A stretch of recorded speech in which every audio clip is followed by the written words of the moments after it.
I just wanted to make a quick little video of how I insert the names in my intertwined rings on my wedding card. So this is my diamond, just moving that out of place for now. And then I have my two intertwined rings. And over here I have these two pink intersecting circles, and they are the exact same size as my two rings. So these are going to help me position and size my text appropriately. I'm going to click on text, and I've already selected Embassy Standard Regular. And that's what I'm going to use to type my name, but you can choose any font that you like. And I'm just typing the names.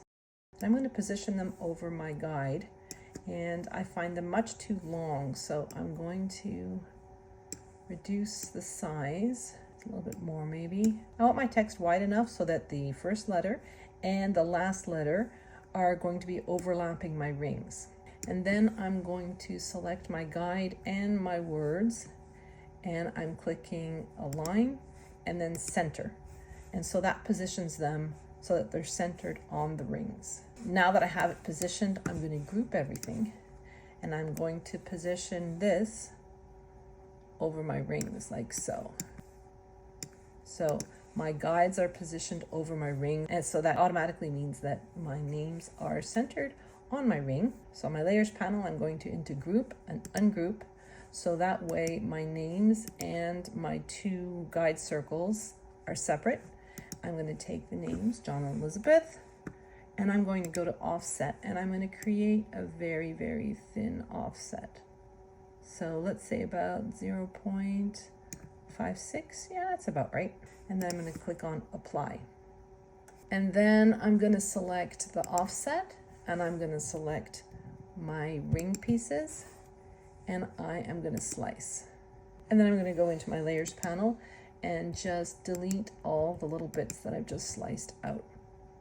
And so now I have my names that I can cut out of one material, and then I have my ring pieces that I can cut out of another. I've got all these little bits in the center here that I really don't need. So I'm going to go into contour, and I'm just going to contour out those two little tiny bits. They don't really add anything to it.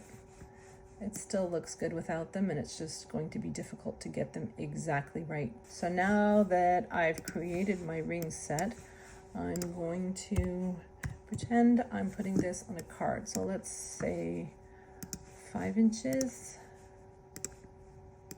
Okay, and I'm sending it to back so that it's at the back. And then I have my image, and I'm just positioning it. You know what, I'm going to group it just to be sure. And I'm going to position it on my card base, but it's too big. So I'm going to resize it. That's about right. I'm going to duplicate it. Do I want it centered? I want it centered horizontally.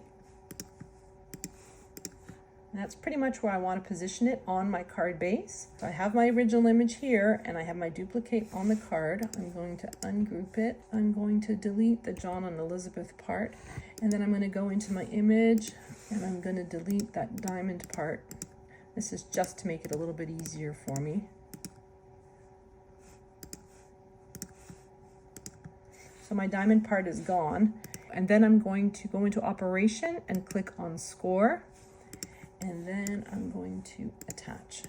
So what happens here is when you are making your card, you already have the outline of your rings, so you know exactly where to position them.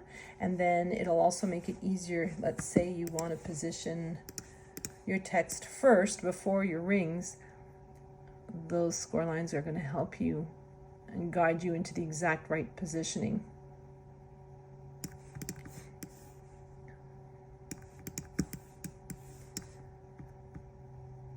So that's how I would customize that image.